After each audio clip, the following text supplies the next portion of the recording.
नमस्कार मित्रों।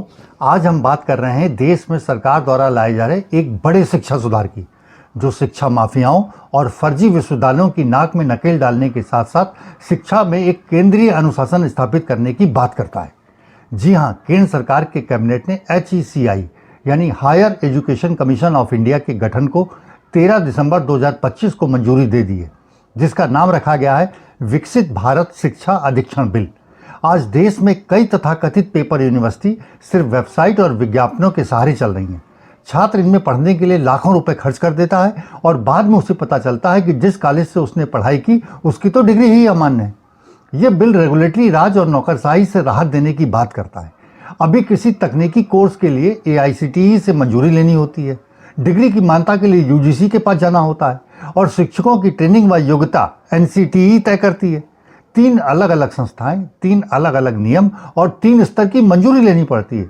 लेकिन HECI के बाद ये सब एक ही संस्था के तहत जांचा, परखा और स्वीकृत किया जाएगा, यानी एक ही रेगुलेटर होगा, जिससे व्यवस्था सरल होगी और इंजीनियरिंग, आर्ट्स, साइंस, BEd जैसे कोर्सों में एक रूपता भी आएगी। साथ ही एक केंद्रीय गुणवत्ता मानक बनने से भारतीय डिग्रियों की वैश्विक स्वीकार्यता भी बढ़ सकती है। यह बिल शिक्षकों की योग्यता, नियुक्ति और प्रमोशन के लिए स्पष्ट और समान नियम तय करने की बात करता है, जिससे प्रबंधकों की मनमानी और मनचाही नियुक्तियों पर रोक लग सकती है। हालांकि मेडिकल और लॉ जैसे क्षेत्रों को इस बिल की परिधि से बाहर रखा गया है। इसके अलावा वित्तीय सहायता और अनुदान का विषय पहले की तरह शिक्षा मंत्रालय के पास ही रहेगा। लेकिन कई शिक्षाविद इस सुधार के संभावित खतरों की ओर भी इशारा कर रहे हैं। उनका कहना है कि शिक्षा संवर्धित सूची का विषय है, जिसमें राज्यों को भी अधिकार प्राप्त है। ऐसे में उन्हें डर है कि विश्वविद्यालयों की स्वायत्तता खतरे में पड़ सकती है। अभी विश्वविद्यालय अपने पाठ्यक्रम, शैक्षणिक मानक और मूल्यांकन की प्रक्रिया खुद तय करते हैं, लेकिन HECI के बाद पाठ्यक्रम और मूल्यांकन से जुड़े मानक एक केंद्रीय संस्था तय करेगी।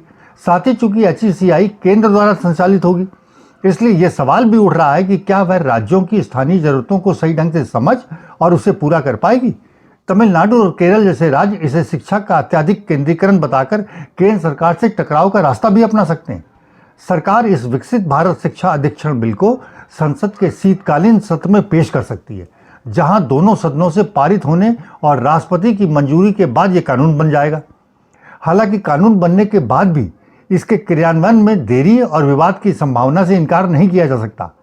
आज शिक्षा सामाजिक दायित्व से ज्यादा व्यावसायिक शोषण का माध्यम बन चुकी है। ऐसे में शिक्षा माफिया इतनी आसानी से अपना नियंत्रण छोड़ देंगे, ये संभव नजर नहीं लगता। वे निश्चित रूप से इस बिल को कोर्ट में चुनौती देंगे। साथ ही तमिलनाडु और केरल जैसे राज्य इसे आसानी से स्वीकार करेंगे या नहीं, ये देखने वाली बात होगी।